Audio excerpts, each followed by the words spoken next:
In the aftermath of the Persian invasion, the formation of the Delian League brought together numerous Greek states, presumably to guard against retaliatory attacks by the Persians. In reality, the League was a de facto Athenian empire.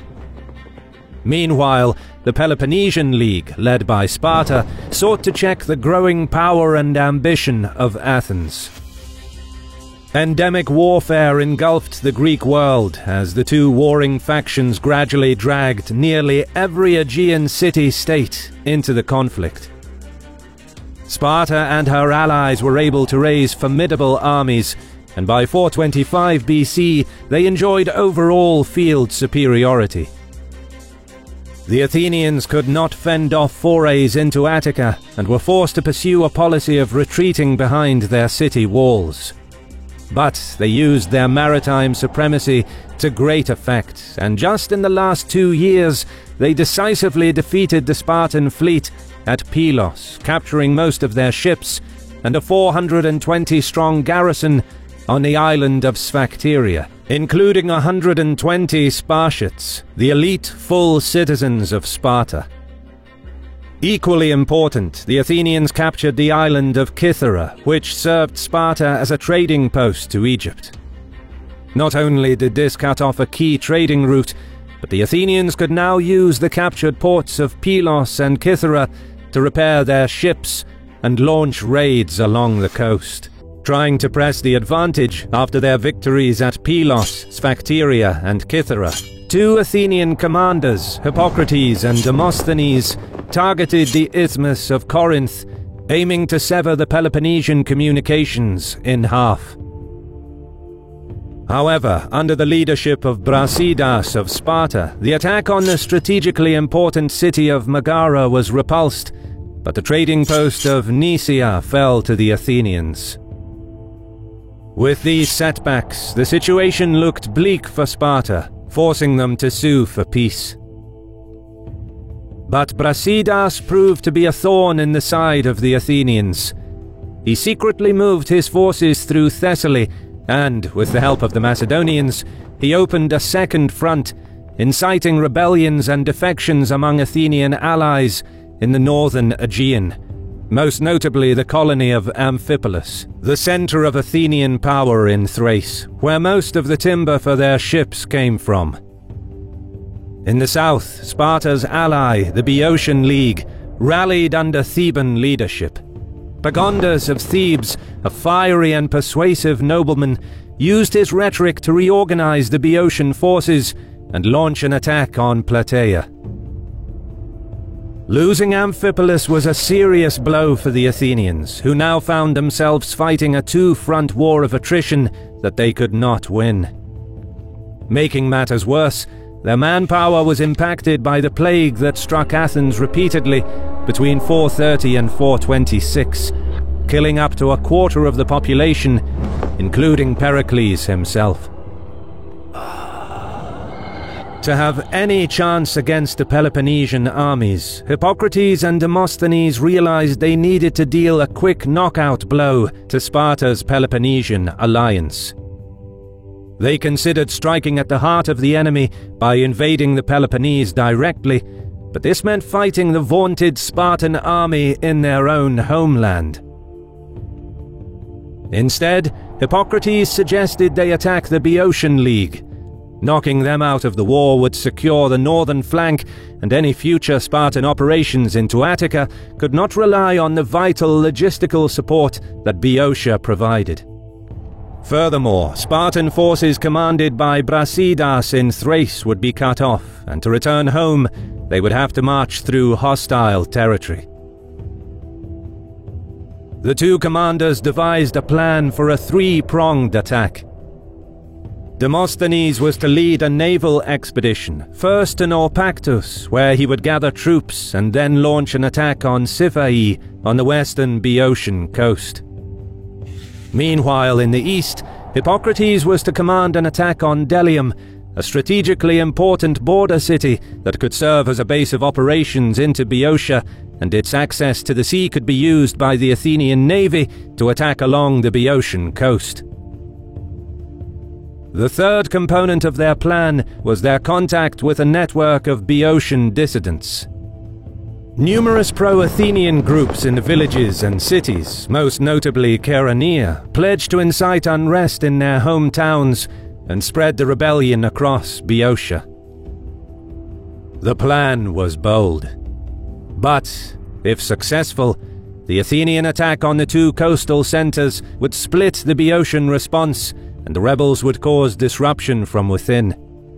They would overwhelm and topple the oligarchic regime and install the pro-Athenian leadership that would join the Delian League against Sparta, thereby tipping the balance of the war in favor of Athens.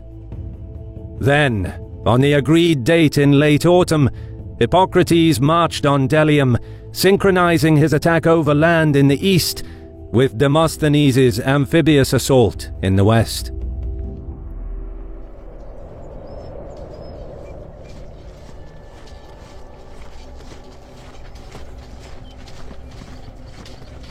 Three days into the march, Delium and its prestigious Temple of Apollo came into view.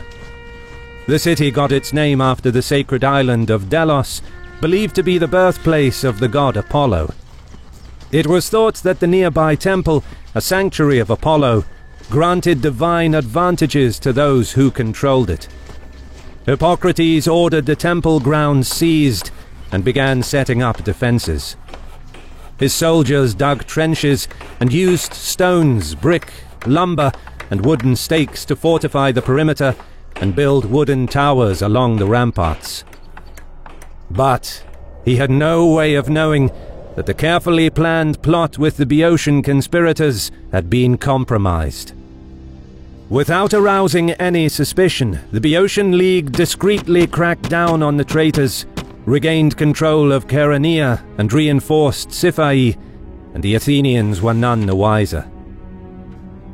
When Demosthenes' fleet approached, the city was well defended, and he had no choice but to turn back.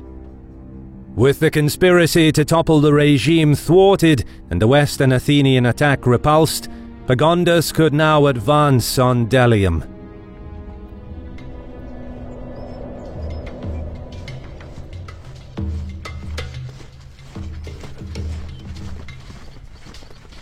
Back at Delium, the ramparts were completed after 5 days of construction, and Hippocrates allowed nearly all of the levied and allied light infantry to return to Attica. Having not seen any sign of the Boeotians, the Athenian commander was convinced that they were busy fighting the rebels and Demosthenes, and felt that no enemy relief force would come to aid the city anytime soon. In his mind, garrisoning the fortification with his hoplite infantry and a contingent of cavalry was sufficient, and it made no sense to keep the levied troops in the field. But as his troops marched out, the approaching Boeotian army was spotted. Hippocrates rushed out of the makeshift fortifications to rejoin his troops, realizing that they were outnumbered and caught in the open. Pagondas wanted to seize the moment to launch an attack before the Athenians could combine their forces, but he faced opposition from his generals. Knowing that the rebellion to the west was crushed and that Demosthenes was repulsed, some in the Boeotian leadership thought it pointless to fight the Athenians and preferred to let them leave. Frustrated, Pagondas insisted the column must keep moving, arguing that letting the Athenians go would be a mistake, for they would come back. Despite tensions running high in the Boeotian camp, the Theban commander personally ordered the men to advance. However, the opportunity to fight and defeat the Athenians piecemeal was lost. Nevertheless, Pagondas tried to regain the initiative by marshalling his troops to the high ground on a hill overlooking the plain. Both armies had similar numbers of hoplites, light infantry, and cavalry. Pagondas drew up the Thebans up to a depth of 25 men and had a clear advantage on the right. Hippocrates deployed his hoplites 8 rank deep, which gave him a stronger center and a slightly longer battle line. Pagondas tasked the cavalry and javelin men on the wings to hold the defensible position in the broken terrain on the slope, to help prevent a possible envelopment. It was late in the day, which meant that the battle had to start soon. Hippocrates began addressing his men. Then, unexpectedly, the Boeotians advanced downhill. Despite being slightly outnumbered, the Athenians charged, confident after their impressive victories over the Spartans a year earlier. The sloped terrain was not the most conventional battleground for the Greek hoplites, and as the two armies slammed against each other, the downhill momentum quickly added to the pushing power of the deeper Theban formation. However, the rest of their battle line was a mix of Boeotian allies, lacking depth and quality of their Athenian counterparts. Boeotian infantry stood little chance, suffering badly against Hippocrates' hoplites. The shouting of orders was drowned amidst the clamoring of steel and the harrowing screams of the fallen. Seeing that his centre and left were in trouble, Pagondas quickly sent his cavalry reserve to their aid, using the hill to mask the movement of his troops. On the wings, the difficult terrain and the Boeotian javelin men forced the Athenian cavalry not to engage. Meanwhile, the prowess of Pagondas' finest Theban warriors bore fruit. Pushing downhill with their shields, they forced the Athenian hoplites to gradually give ground. But, in the centre, the Boeotian formation was crumbling. Overrun by Athenian heavy infantry, some of the men turned their backs, clawing their way back up the hill. The Thespians on the left, however, refused to yield and were gradually surrounded. So ferocious was the fighting amidst the dust and confusion that some of the Athenian hoplites attacked each other, mistaking their own men for the enemy. Fighting to the death, the heroic last stand of the Thespians prevented the collapse of the Boeotian left wing. Seeing the enemy breaking through, chasing their comrades up the hill, Pagondas' cavalry and javelin men on the left started moving back to avoid being cut off in case of a rout. Victory for the Athenians was near. Surely, any moment now, the remnants of the Boeotian centre would break. But then, Pagondas' reserve cavalry appeared on the crest of the hill. Despite lacking the numbers to stabilize the line, they remained undeterred. Incredibly, the Athenians panicked. Seeing the enemy cavalry steamrolling down the slope, they thought that a second Boeotian army arrived on the battlefield. Troops in the centre that advanced furthest up the hill lost their nerve, routing en masse. Just minutes later, the rest joined them in flight. Some 500 Boeotian troops fell at Delium. Athenians lost 1,200 men, which is among the highest casualty rates for hoplite battles. Their commander Hippocrates also perished, reportedly not long after the battle started. The pursuit lasted until sunset, and only nightfall prevented further losses for the Athenians. Most of them retreated to their makeshift fortification in Delium, where they were besieged for 17 days, before finally agreeing to surrender and return home.